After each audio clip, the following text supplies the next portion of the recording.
నమస్కారం. ఘంటారావానికి స్వాగతం. ముందుగా ప్రధానాంశాలు. నర్సీపట్నంలో 63,000 మెట్రిక్ టన్నుల ఇసుక నిల్వలపై తేలని లెక్క. దోషులను తక్షణమే పట్టుకోవాలని స్పీకర్ అయ్యన్న ఆదేశం. సోమశిల పర్యటనలో మంత్రులకు నిర్వాసితుల విన్నపాలు. గతంలో జగన్ వద్ద మొరపెట్టుకున్నా ఫలితం లేదని ఆవేదన.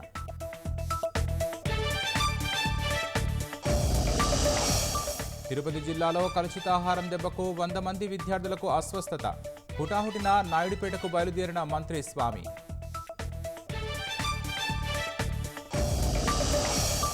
ఐదేళ్లుగా ఆర్టీసీని గాలి కొదిలేసిన జగన్ సర్కార్. డొక్కు బస్సుల స్థానంలో కొత్తవి తేవాలని ప్రయాణికుల విన్నపం.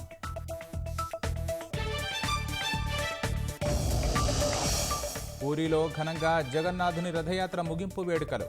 భారీగా తరలివస్తున్న భక్తజనం. భద్రత కట్టుదిట్టం.